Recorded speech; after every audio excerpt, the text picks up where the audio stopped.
Hello friends, இன்றைக்கி பார்த்தீங்கன்னா அவலில் இட்லி செய்ய போகிறேங்க. அவலில் இட்லியா? இட்லி மட்டும் இல்லைங்க, இட்லி மஞ்சூரியன் ஸ்டைலில் செய்ய போகிறேன். இது வீட்டு குட்டீஸ்க்கு, வீட்டில் இருக்கவங்க எல்லாருக்கும் பிடிக்கும், உங்களுக்கும் ரொம்ப பிடிக்குங்க. ட்ரை பண்ணி பாருங்கள். இதுக்கு பார்த்தீங்கன்னா அவலை எடுத்து ஒரு நல்லா கழுவிட்டு ஒரு 2-3 தடவை நல்லா கழுவி எடுத்துகிட்டு அப்புறம் ஒரு 10 நிமிஷம் ஊற வச்சுக்கோங்க. ஸோ இதுக்கு வந்து அவல் வந்து நான் ஒரு பெரிய மீடியம் சைஸ் கப் அளவு எடுத்து வச்சுருக்கேங்க. ஸோ 2-3 தடவை இந்த மாதிரி நல்லா வாஷ் பண்ணி ஊற வச்சுருக்கேன். ஸோ தண்ணியெல்லாம் வடிகட்டி நல்லா ஊற வச்சுக்கோங்க. ஒரு 10 நிமிஷம் அப்படியே தட்டு போட்டு ஊற வச்சுக்கோங்க. இந்த மாதிரி ஒரு வடிகட்டுறதில் ஃபில் பண்ணி தண்ணியெல்லாம் வடிகட்டி எடுத்து வச்சுக்கோங்க. ஸோ அப்படி போட்டு தட்டு போட்டு மூடி வச்சுக்கோங்க. இப்போ தண்ணியெல்லாம் ட்ரெயின் பண்ணி தான் எடுத்து வச்சுருக்கேன். தண்ணியெல்லாம் வடிகட்டி தாங்க எடுத்து வச்சுருக்கேன். அப்புறம் பார்த்தீங்கன்னா ஒரு 1/2 கப் அளவுக்கு ரவை எடுத்து வச்சுருக்கேங்க. ஸோ 1/2 கப் ரவையும் அது கூட பார்த்தீங்கன்னா ஒரு 3/4 கப் அளவுக்கு வந்து தயிரும் எடுத்துக்கணுங்க. ஸோ இது ரெண்டுத்தையும் மிக்ஸ் பண்ணி இதையும் ஒரு 10 நிமிஷம் ஊற வச்சுக்கோங்க. ஸோ இதுக்கு வேறு எதுவும் இல்லை, தேவைப்படாதுங்க. ஸோ இது அவலும் இந்த ரவை தயிர் இது 3 தான் நம்ம இட்லி பண்ண போகிறோம். எப்படி பண்ணுறோங்கிறத வீடியோ ஸ்கிப் பண்ணாமல் பார்த்தீங்கன்னா உங்களுக்கு கண்டிப்பாக யூஸ்ஃபுல்லாக இருக்கும். ஒரு டிஃப்ரெண்ட்டான ரெசிபியாக இருக்கும், வீட்டில் இருக்க எல்லாருக்கும் பிடிச்சமான ரெசிபியாக இருக்குங்க. ஸோ அதனால தான் சொல்கிறேன். ஸோ இந்த ரவையும் தயிரும் வந்து நல்லா மிக்ஸ் பண்ணிக்கோங்க. இந்த மாதிரி ஸ்பூனில் மிக்ஸ் பண்ணி இதை ஒரு தட்டு போட்டு மூடி வச்சுக்கோங்க. கிட்டத்தட்ட பார்த்தீங்கன்னா இது ரெண்டுமே பார்த்தீங்கன்னா இது தனியாக அது தனியாக ஊற வச்சுருக்கேன். 10 நிமிஷம் இது நல்லா ஊறினதுக்கப்புறம் நான் உங்களுக்கு எடுத்து காட்டுறேன் பாருங்களேன். ஸோ ரவை அந்த தயிரில் நல்லா ஊறி வருங்க. அது போக அங்கே வந்து அவளையும் ஊற வச்சுருக்கேன். ஸோ இது ரெண்டுத்தையும் போட்டு மிக்ஸ் பண்ணணும், அவ்வளோதான். ஸோ ஆஸ் யூஷுவல் இதெல்லாம் மிக்ஸ் பண்ணிவிட்டு நான் இதில் என்ன மெயின் இன்க்ரீடியன்ஸ் ஆட் பண்ணுறேங்கிறத ஃபஸ்ட்டு சொல்லிடுறேன். அதுக்குள்ளே இது ஊறிட்டு இருக்கட்டும்.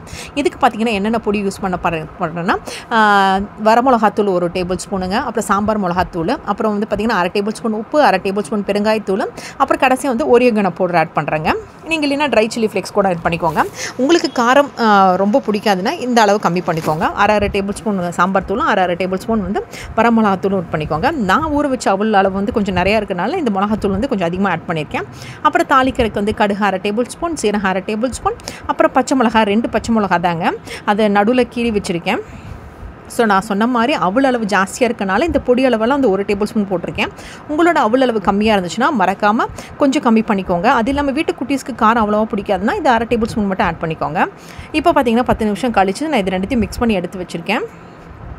மிக்ஸ் பண்ணி காமிக்கிறேன் உங்களுக்கு. ஸோ தனித்தனியாக எடுத்து வச்சதை இப்போ அந்த தயிரும் ரவியோடும் சேர்த்து அந்த அவளையும் போட்டு நல்லா மிக்ஸ் பண்ணுறேங்க. ஸோ இப்போ எல்லாத்தையும் மிக்ஸ் பண்ணி காட்டுறேன். நானே வீடியோ எடுக்கிறனால அப்பப்போ கொஞ்சம் உங்களுக்கு விட்டு காமிக்கிறேன், அதனால தான் வேறு ஒன்றும் இல்லை. இது நல்லாத்தையும் கலந்து வச்சதுக்கப்புறமா இது மறக்காமல் உப்பு போட்டுக்கோங்க. ஸோ நான் எடுத்து வச்ச உப்பு அளவு இதோட தான் ஆட் பண்ணுறேன். நான் எடுத்த அளவுக்கு பார்த்திங்கன்னா ஒரு மீடியம் சைஸ் கப் அளவுக்கு இந்த 1 டேபிள் ஸ்பூன் பிங்க் சால்ட்டு வந்து கரெக்டாக இருந்ததுங்க. நான் இது கூட எந்த சால்ட்டும் ஆட் பண்ணல அதுக்கப்புறம். ஸோ இது பார்த்திங்கன்னா இந்த மாதிரி நல்லா கெட்டியாக வந்துடுங்க. ஸோ இதை பார்த்திங்கன்னா இப்படி ரவுண்டாக பண்ணி நம்ம வடை தட்டுவோம் பார்த்திங்களா, லைட்டாக ப்ரெஸ் பண்ணிங்கன்னா மினி இட்லி மாதிரியே ஆகிடுங்க.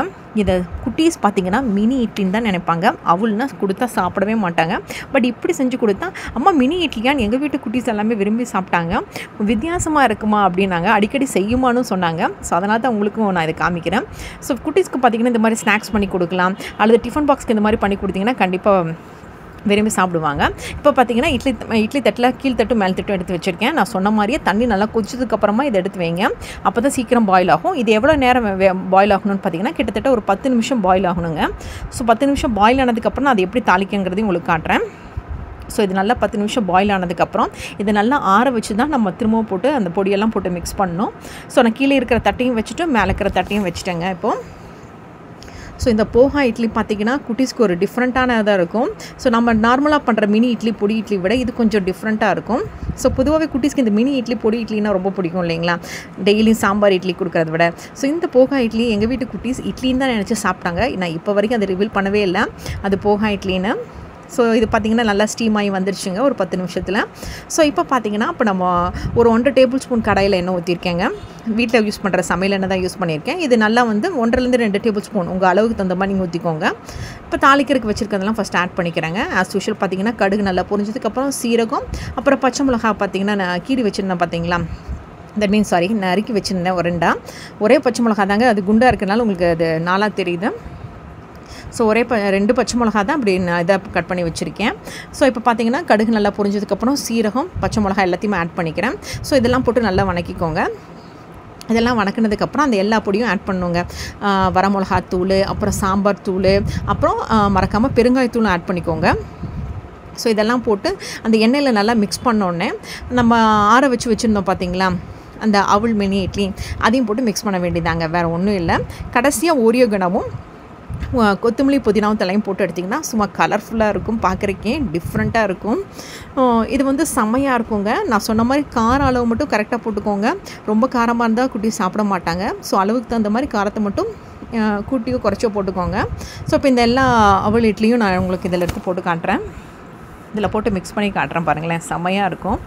ஸோ இதெல்லாம் போட்டுட்டு வேணும்னா உங்களுக்கு ஒரு நெய்யும் ஒரு டேபிள் ஸ்பூன் மேலே ஊற்றிட்டு அதுக்கப்புறம் கொத்தமல்லி தலையெல்லாம் ஆட் பண்ணிக்கோங்க, கொத்தமல்லி புதினாலாம் ஆட் பண்ணிக்கோங்க. நான் இதில் பார்த்திங்கன்னா ஓரியோகனை ஆட் பண்ணியிருக்கேன்.